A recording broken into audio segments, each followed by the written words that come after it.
Hi, this is Neil of Team Teacher, teaching, living and raising a family in China. In this episode, we're going to look at Li.com. Let's check it out. So Li.com is a travel website that allows you to book trains, planes, hotels, and a bunch of other stuff. It's Chinese, so as you can see, all the language here is in Chinese right now. But one of the useful features, if you go to the top of the page, you can actually turn it into English. So you can browse the site and it's all going to be in English, and you're not going to need to use some sort of translator like Google Translate. Also at the top, you can select what currency. I'm going to change it into Chinese because I'm in China.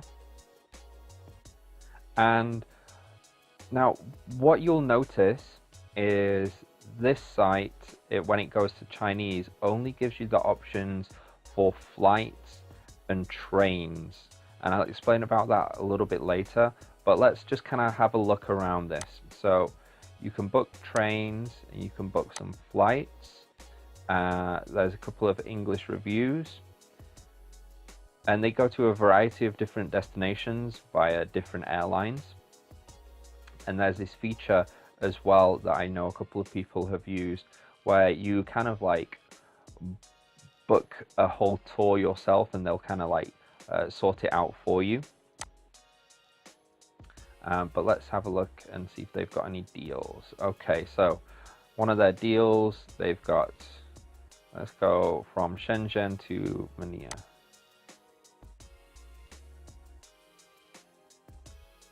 So this site is just laid out like any other sort of travel site. It's pretty easy to navigate, as it's quite familiar. It just reminds me of Skyscanner.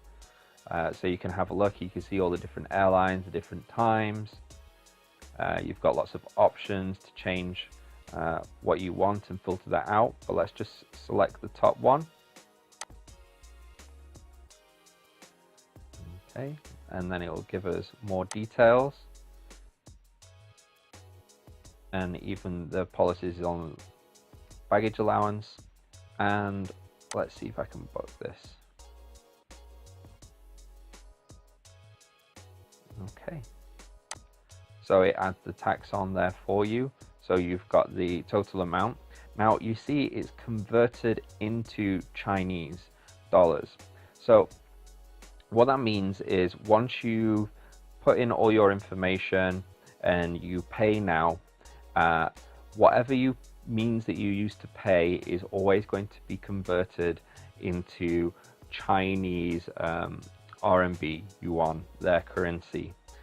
So I believe the fee that they use, they don't have an internal one. So if you're paying with your American, UK, foreign bank card, Visa, then it's probably going to be the exchange rate by that Visa that you're going to be paying in addition to this Chinese yuan. I'm not quite sure, but I think that's how it works. But one of the great things for those that are already living in China is you can use your WeChat Pay, you can use Alipay, and you can use Union Pay, your own bank card that's in China. It's great. And they actually have, if we go back from this, go back to the main page, if you have more details, because I'm just doing a quick overview, you can actually go to this FAQ by the help section, and it actually gives you more info about all the different options and more info about the payment and stuff like that. Now, before you can actually buy anything or pay for anything, you do have to sign up. So you can sign up via your email, but if you are in China, you're more likely to have already signed up by using your WeChat. Now in WeChat, there is actually an option. What you do is you go to Me and WeChat Pay, and if you just scroll down, you'll see hotels, rail and flights. Basically, whenever you click on those, it's going to take you out of WeChat and to Li.com. It is the same.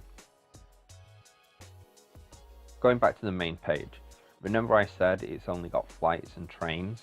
Well, that's the English version, so you can only book flights and trains. But what you can do is, say if you have Google Chrome or a good translator, you can go to Google Chrome, and I use the inbuilt translation, and I translate the Chinese page. So there's hotels there, there's cruises that you can book. You can also book ferry tickets, car tickets, and you can book for attractions as well. Now, I've never actually used it through this Chinese version, but I think there's probably a reason why they didn't put hotels onto the English version of the website, and that's likely due to many hotels needing to have a license to hold and allow foreigners to stay with them. So you might probably want to see if you can find the hotel name and try and contact them directly, and then maybe you can sort out payment between you and the hotel directly if they're not given this option. But I think certainly you could get these attraction tickets no problem if you can navigate with Chinese. Just make sure that when you look and you're about to pay, that it doesn't say that you need a Chinese ID or something like that. So there you go, Li.com, another great website for traveling around China.